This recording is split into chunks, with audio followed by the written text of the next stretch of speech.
Okay guys, Ryan here, Yukon Expedition Sleds. This is my invention. Okay, we're 8 months into inventing Canada's first manufactured all plastic jet boat. Okay, this is made specifically for river hunting in the Yukon. There's boulders, there's mud, there's gravel, there's all this stuff. We want something light and tough. This boat, you can smash up against rocks all day, and the benefit is it just glides over them, okay? It handles an impact, and it just slides through everything.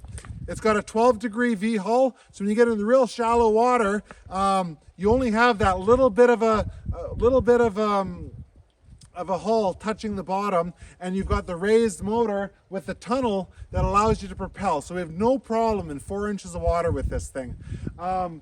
We've got that Welded Jetboat on there. That got us into a bit of trouble. We were pushing the limits, seeing how shallow we could go, and we ended up sucking so much silt in that we lost water flow to the engine. So we shut off the engine. We couldn't clean out the silt, so we had to float down the last 30 kilometers. So that learning for me, you really got to be careful with silt, especially with that Jetboat, because it does such a good job of pushing water up and in. Gravel would have been no issue, but you know, whatever.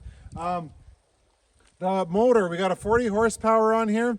This is fine for navigating down. Like, we only burn 15 gallons of gas, you know, cruising at 13 kilometers an hour in a 7-kilometer river. So the fuel economy is great, but it was just slow. You know, I'd like to see this boat with a 150 horse. You know, we can just do a little, make some improvements, siphon it up a little bit, and then it's ready for a 150 horse that would just hop us up. This boat's only about 700 pounds with the canopy, the windshield, all this stuff, which is about half the weight of this is a 17.5 foot by 7 foot wide boat, which would weigh about 1,500 pounds if it had 1/4-inch aluminum on the bottom and Teflon to be as tough as this. So it's about half the weight. So I think when I put a 150 horse on this thing's gonna rock it, okay? We've got a full canopy on here. We slept in the boat.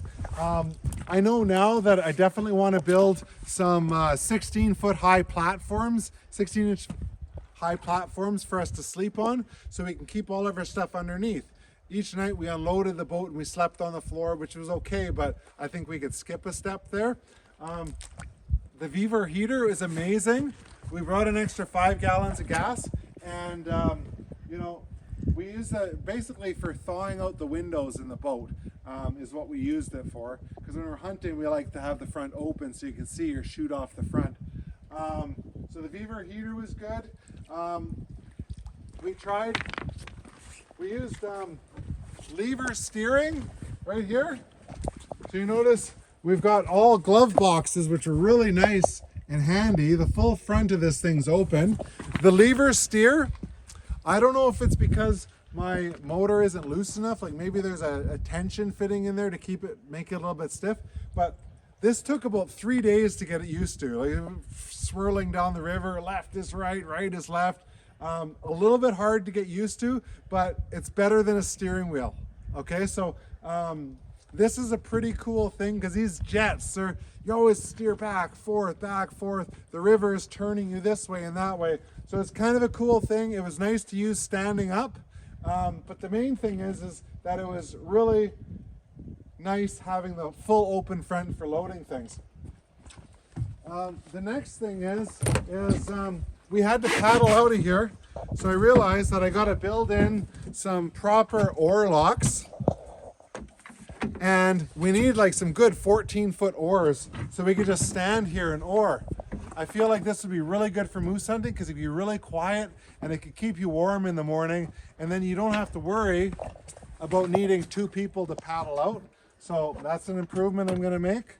The other thing is this walk-through windshield. I think I'm the first person in the world to do this. We got this thing on a slider. Okay, this thing opens up over 4 feet wide. So I can walk in here with a cooler, and loading things are good. The bench seat here is really low, so you can step in and out. The height of everything's nice and easy. There's a spot up here where you can keep your rope and your anchor.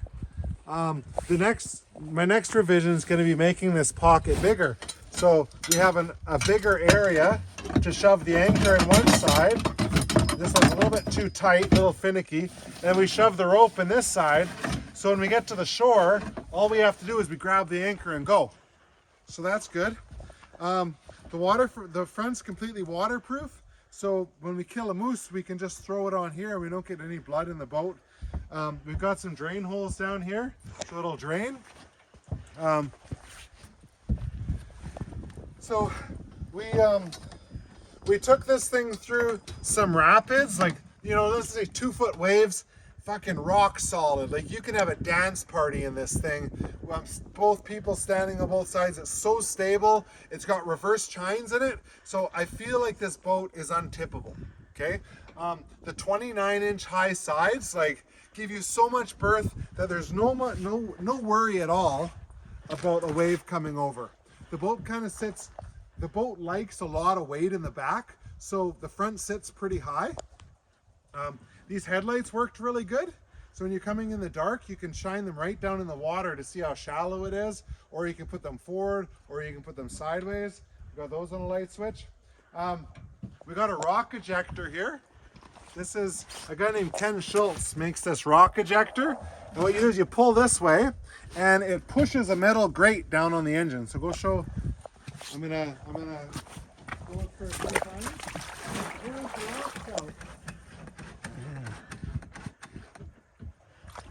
But I admittedly, first time using this, I made a mistake.